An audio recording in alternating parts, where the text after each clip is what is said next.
Que ce que tu as promis, tu vas le réaliser pour nous. Nous recommandons cet instant de parole entre tes mains. Moïse a dit un jour, Seigneur, je ne sais pas ce que je vais faire, je ne sais pas parler. Et tu lui as dit, Moïse, ne t'en fais pas, ce n'est pas ton problème. Je serai avec ta bouche.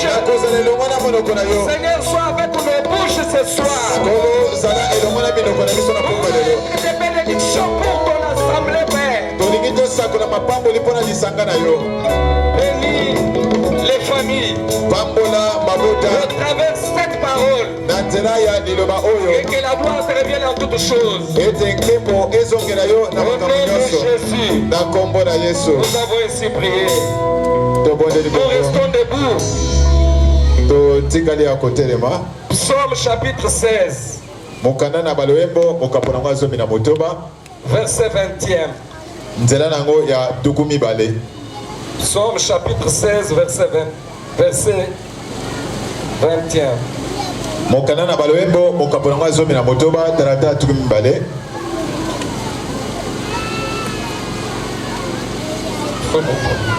Excusez-moi, proverbe. Excusez-moi. Proverbe,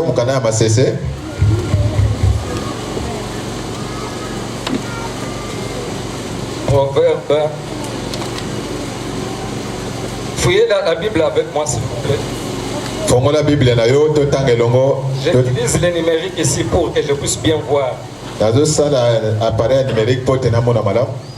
Je sollicite votre indulgence.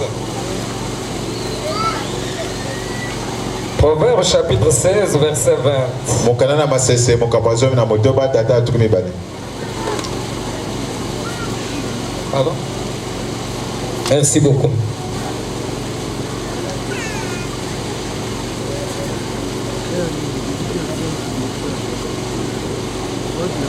Vous y êtes? Combien? Proverbe mokanana masese mokabazo na motoba. Voilà, nous sommes là. C'est lui qui réfléchit sur les choses trouve le bonheur. Et c'est lui qui se confie en l'Éternel est heureux.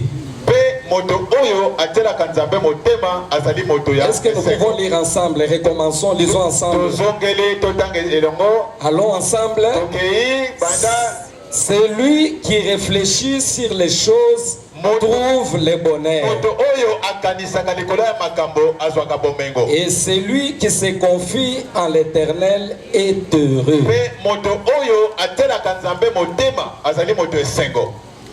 Nous allons encore lire Jérémie.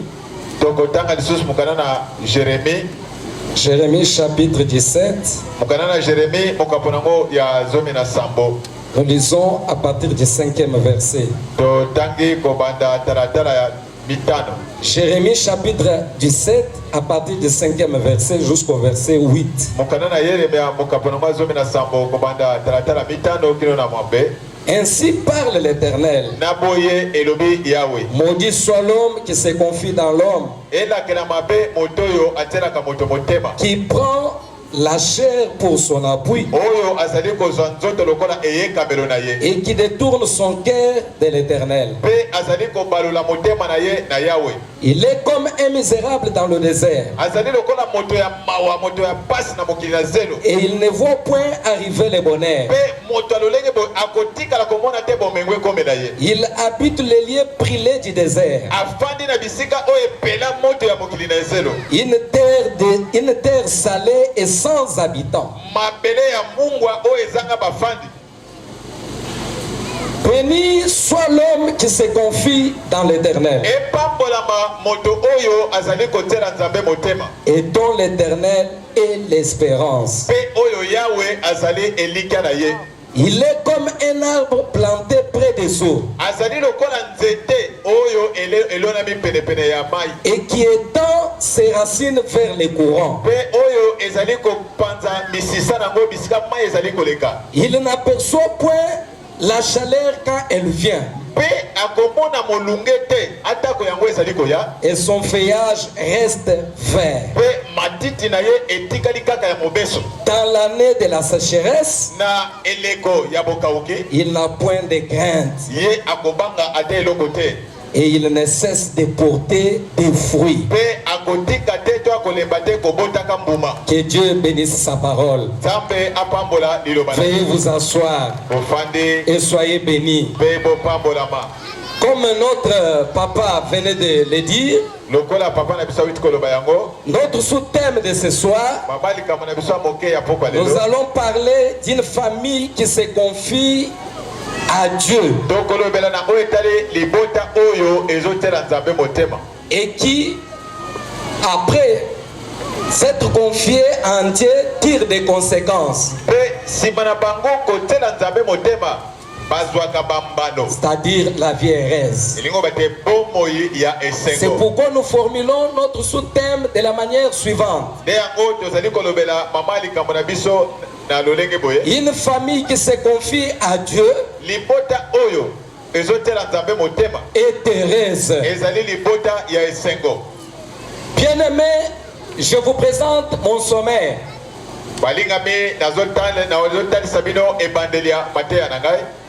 J'ai un plan parce que je vais enseigner. Le premier point de mon enseignement de ce soir, je vais parler de la définition du concept.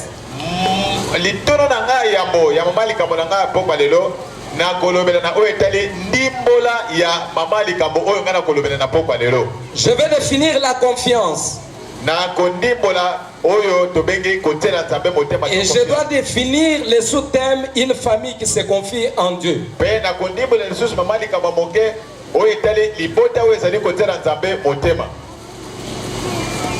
Le deuxième point, je veux parler de comment la confiance peut engendrer le bonheur dans la famille.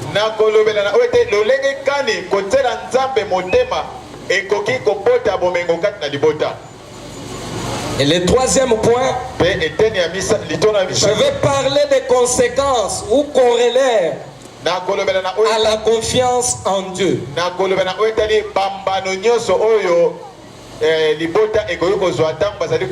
Et si nous avons le temps, nous allons tirer une conclusion. C'est-à-dire ce qu'il faut faire. 1. Définition du concept. Bien aimé, la confiance selon le livre d'Hébreux, chapitre 11.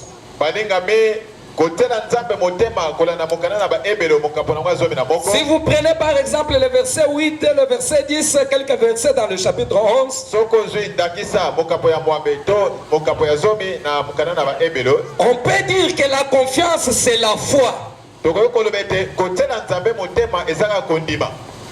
De manière ramassée, la confiance c'est la foi. C'est s'appuyer à Dieu. S'appuyer à Dieu. Je regarde à gauche, à droite, je ne vois personne. Je m'appuie à Dieu.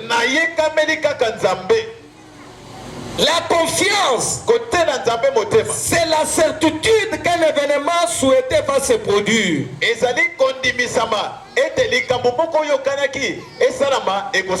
La certitude qu'on a qu'un événement souhaité va se produire.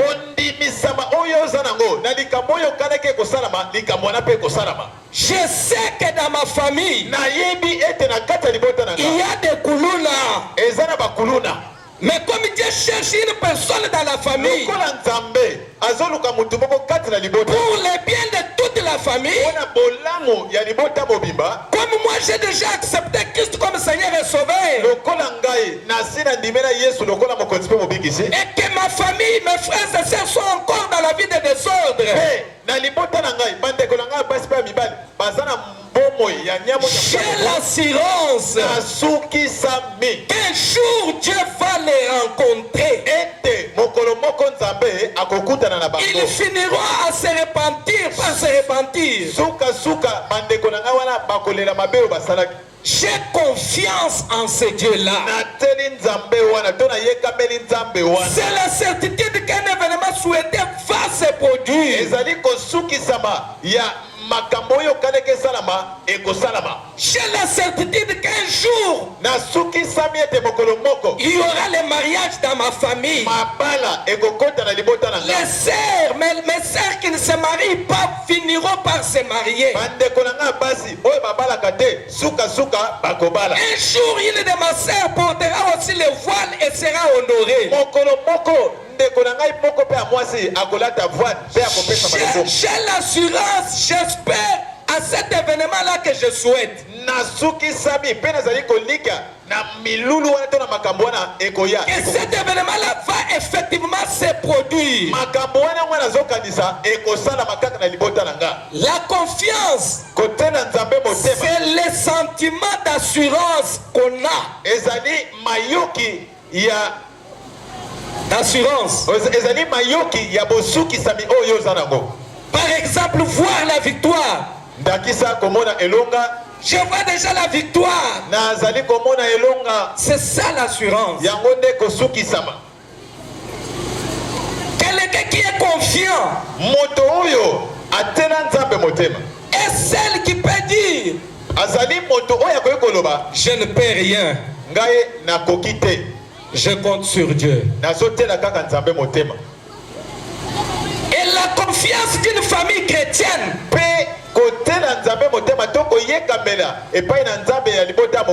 est fondée sur la parole de Dieu, sur les ne pouvons pas espérer faille que faille. L'autre confiance, la confiance d'une famille, doit avoir les soubassements, les promesses de Dieu.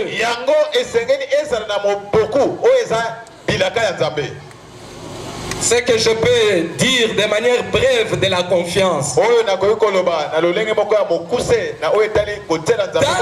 premier point là, je vais parler du deuxième concept qui est une famille qui se confie en Dieu.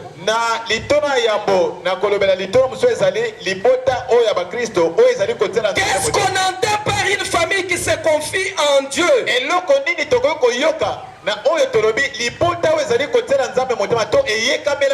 Une famille qui se confie en Dieu,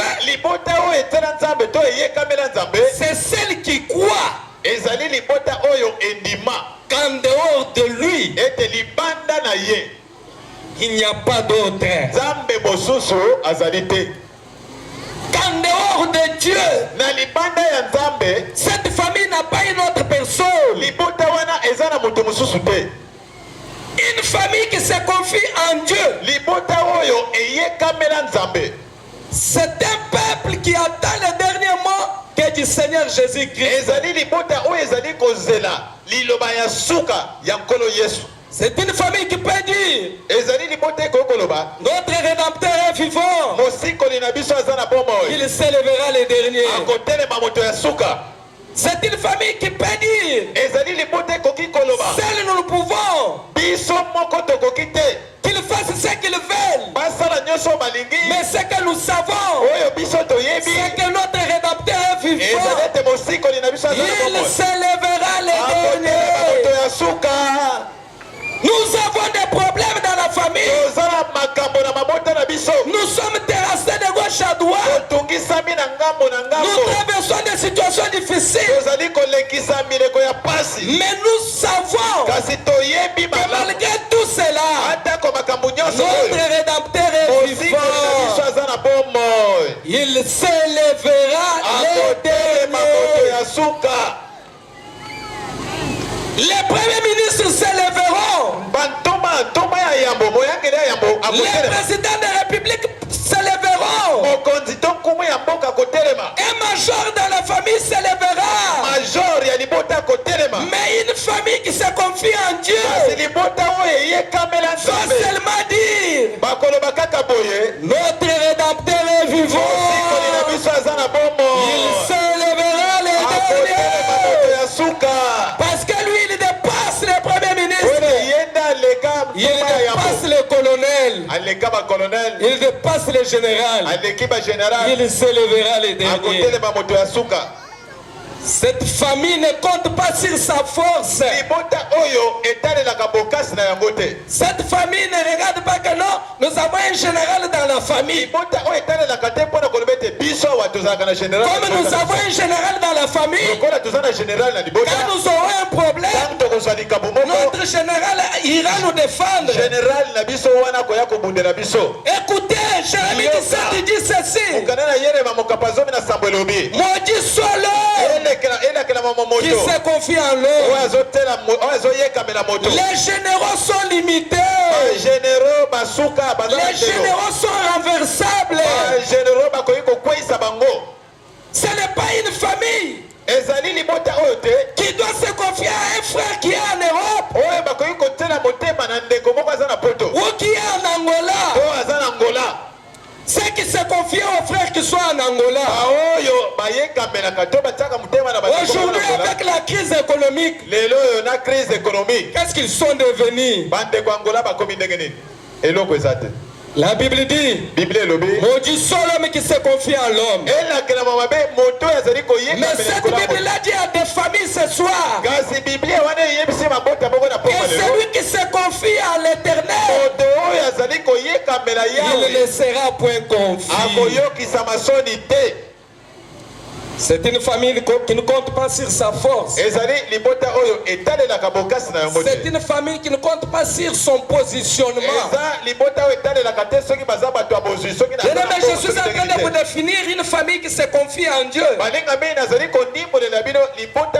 Cette famille ne voit pas sa position, son positionnement. Cette famille ne va pas se dire que non, parce que nous avons notre ministre. Nous avons notre médecin. Quand l'enfant tombera malade, on va le soigner. Mais c'est une famille qui se confie totalement à Dieu. Comme leur dernier secours. C'est une famille qui peut dire: nous sommes sans force, nos yeux sont sur toi. Nous ne connaissons personne dans ce monde. Nous n'avons pas de relation. Mais nos yeux sont sur toi. Nos yeux sont sur toi. Et j'entame maintenant le deuxième point. Le premier point, je vous ai expliqué qu'est-ce que la confiance et les concepts de la famille qui se confie en Dieu. C'est bien que vous puissiez comprendre ces choses. Amen. Amen. Est-ce que nous pouvons avancer? Est-ce que nous pouvons avancer? Veuillez acclamer pour la gloire de Dieu. Le deuxième point, comment la confiance peut engendrer le bonheur dans la famille.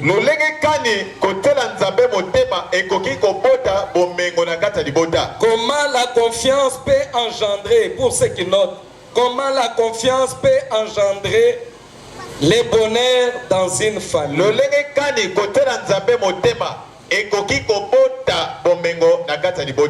Nous allons lire 2 Chroniques. 2 Chroniques chapitre 20. Nous commençons par le premier verset. Mais nous n'allons pas tout lire, nous allons seulement expliquer. Compte tenu du temps nous imparti. Comment la confiance peut engendrer le bonheur dans la famille. Je vais l'expliquer par une illustration d'un cas de la Bible.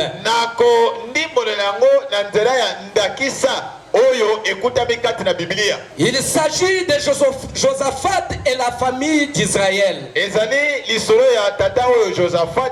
Si nous prenons le premier verset, la Bible dit ceci: après cela, les fils de Moab et les fils d'Ammon, avec des Maonites, marchèrent contre Josaphat pour lui faire la guerre. Bien-aimés dans le Seigneur, on nous parle d'une histoire de la Bible qu'à un moment donné, à un temps donné, il y a eu la diversité contre Josaphat.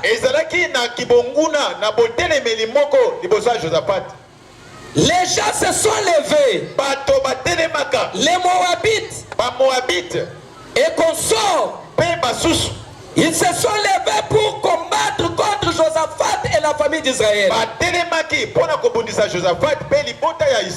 La Bible dit, dans sa frayeur, Josaphat s'est disposé à chercher l'Éternel.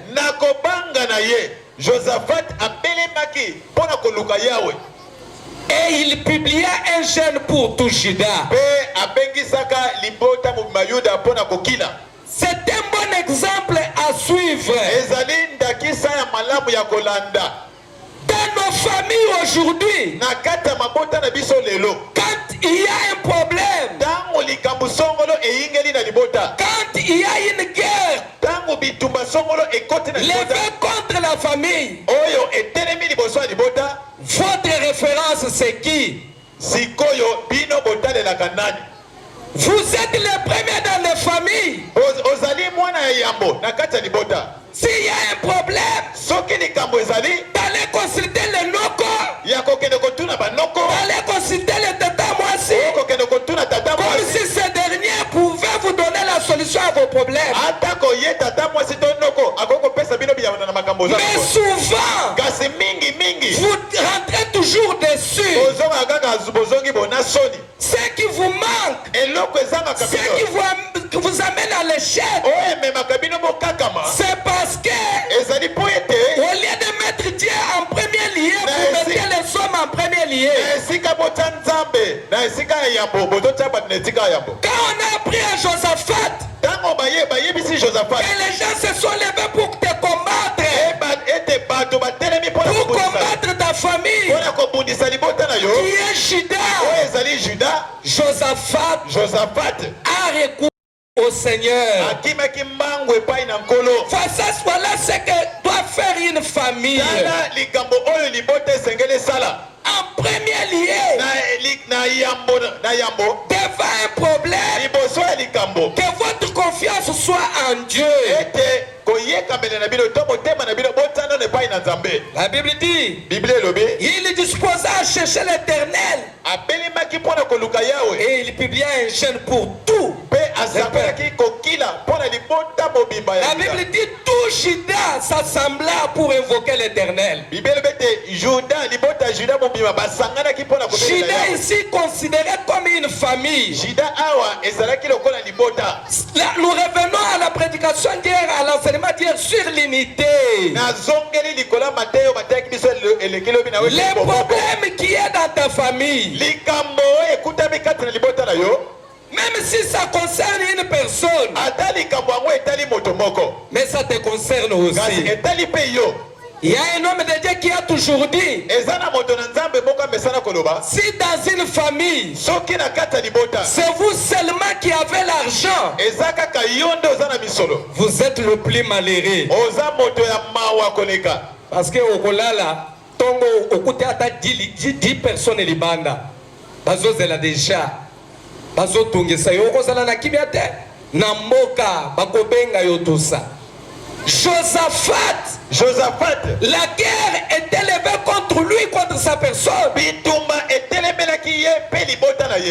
lui, il a associé sa famille Juda. Et la Bible dit, tout Juda s'assemblait pour invoquer l'Éternel. Le problème dans ta famille, même si ce n'est pas toi qui es touché, mais ce problème-là te concerne aussi.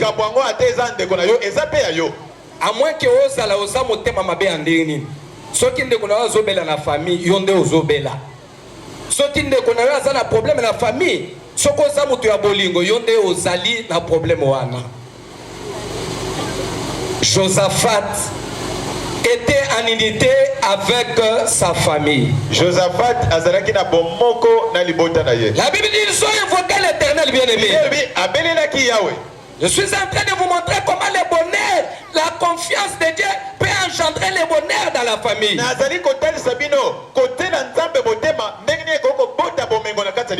on lui a amené le message, il devrait se dire non que moi j'ai cherché aussi les chars, les chevaux, l'armée pour combattre contre mes adversaires.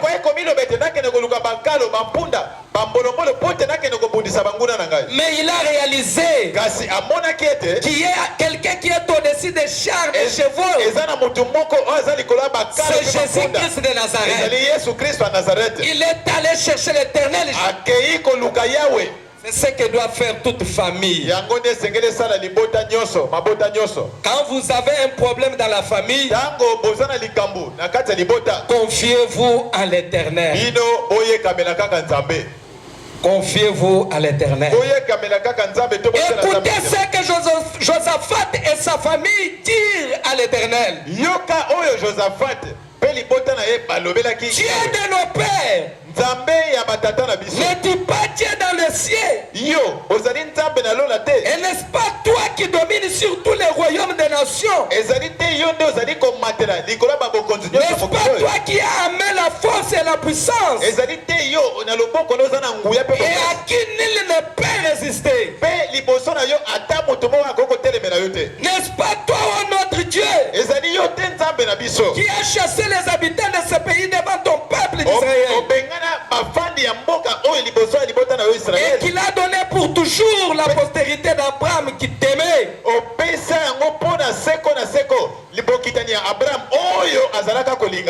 J'ai aimé les paroles de Josaphat et de sa famille. La confiance qu'ils avaient en Dieu. Devant la diversité. Devant la guerre qui s'annonçait contre eux. Ils ont d'abord réalisé la grandeur de Dieu. Ils ont d'abord commencé à louer Dieu.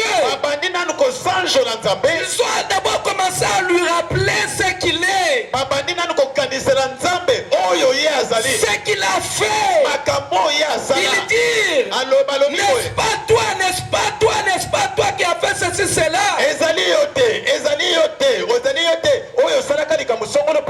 La confiance, c'est reconnaître ce que Dieu est pour vous. Ce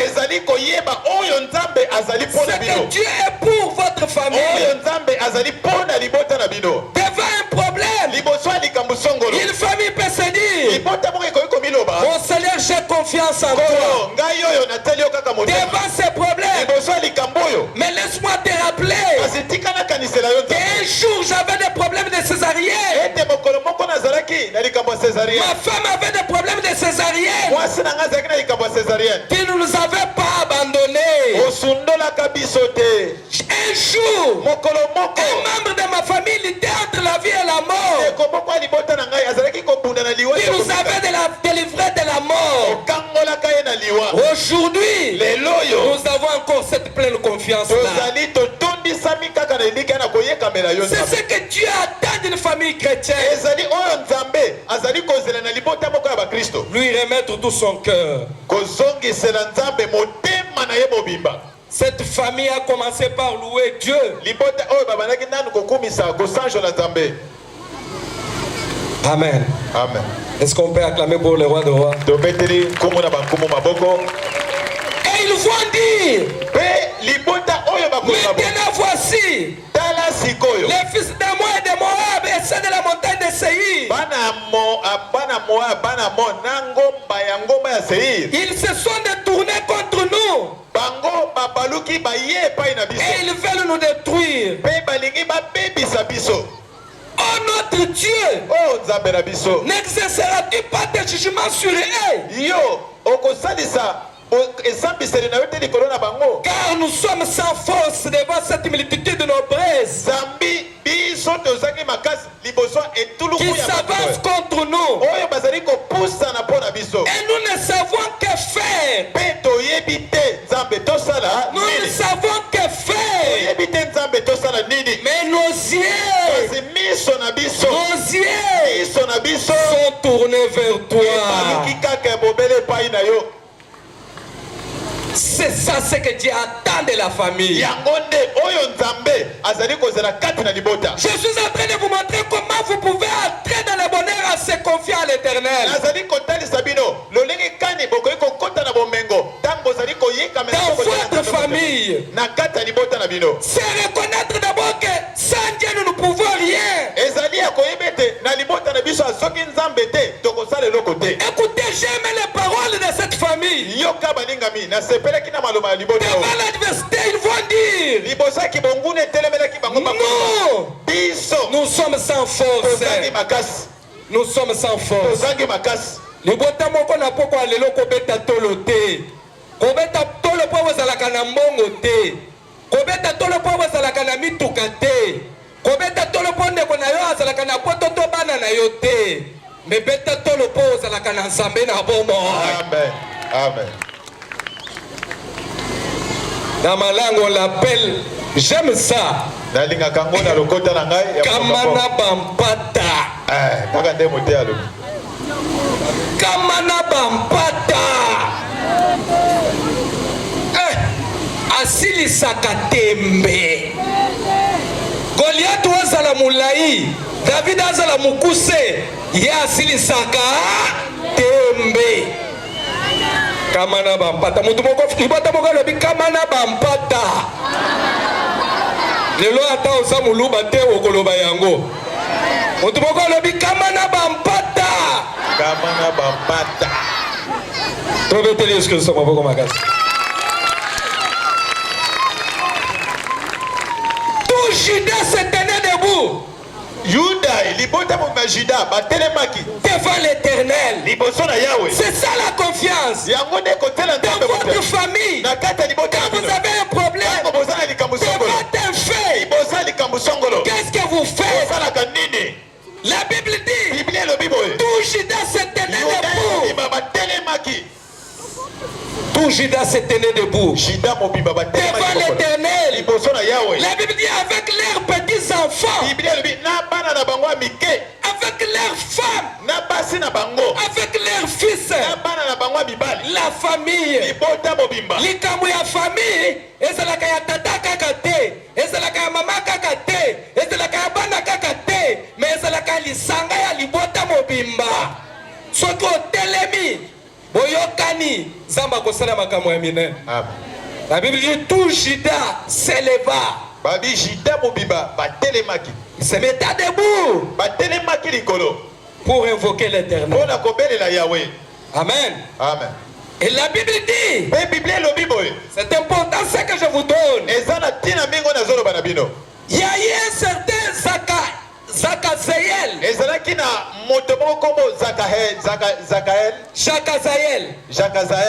Il va dire l'un des membres de la famille. Soyez attentifs. Tout Juda est habitant de